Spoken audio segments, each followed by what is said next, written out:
The air in the manor was thick with more than just incense. My father, Julian Sterling, was a man of absolute routine and crushing silence. His death was the only thing he hadn't scheduled. We stood there, 4 children bound by blood and a shared distance, watching the soil cover the only thing that held us together. Julian built an empire on the premise that everything has a price, and everyone has a place. But as we returned to the estate, the places had shifted. The routine was broken. The staff didn't look us in the eye. My brother Elias already had his hand on the mahogany desk in the study. My sister Clara was checking her watch.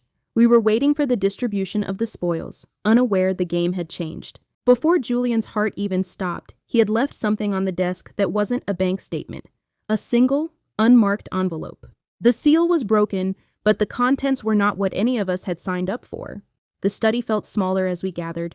The atmosphere was cold, despite the fireplace. Elias opened the ledger. His fingers were trembling slightly. Julian's debts weren't financial. They were moral. The metrics of his love were calculated in shares. And voting rights. Now, those rights were being questioned. A private investigator's report sat beneath the will, detailing every movement we'd made for the last 5 years. He had been watching us from the grave. The firm was hemorrhaging trust, and the board was already circling. Clara wanted to sell. Elias wanted to burn it all down. Then came the first discrepancy in the birth records. A payment made every month for 30 years to a woman in Zurich, a name we didn't recognize, a name that wasn't our mother's. The ledger showed a 5th name on the inheritance list, one that carried more weight than all of ours combined. The silence that followed was louder than any argument. One by one, our allies began to vanish. The family lawyer wouldn't take our calls. The silence in the hallways of the estate was absolute. Save for the ticking of the grandfather clock. We were no longer siblings, we were rivals for a shrinking pie. I found Clara in the garden, her face pale in the moonlight. She had known. She had seen the emails Julian never deleted, but she hadn't spoken, afraid of losing her own seat at the table. We were isolated in our own home, shadows moving through rooms that felt like tombs. The manipulation was beginning. Language was being replaced by legal threats and non-disclosure agreements. We weren't a family anymore. We were a liability.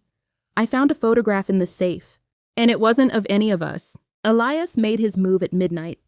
A private meeting with the board, a promise of stability in exchange for our removal. He had traded our childhood memories for a majority stake. Betrayal doesn't come with a shout. It comes in a quiet room, with a signed document.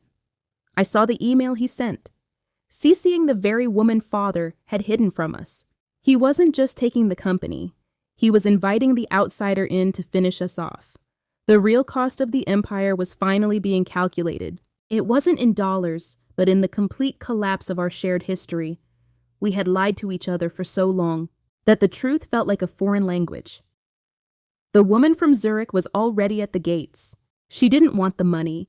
She wanted the one thing Julian had promised her, our names. She was already here, standing in the very light Julian Sterling had kept her from for 30 years. The dust finally settled on the Sterling estate. The empire remained, though the names on the door had changed.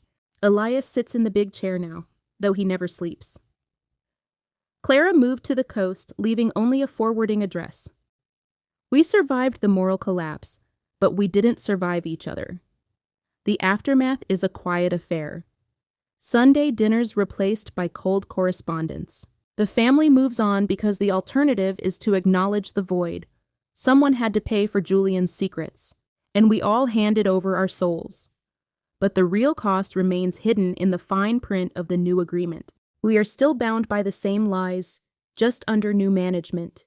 The story of the Sterlings didn't end with a funeral. It ended with the realization that we were exactly like the man we just buried. The system remains intact, and soon it will happen again. Select now another video in our series of family and company dramas. They are all powerful stories of people coming back stronger after they have been humiliated or hurt by family members or their management. Always make sure you stay strong. Let nobody ever tell you what you are worth. You know the best. Of course.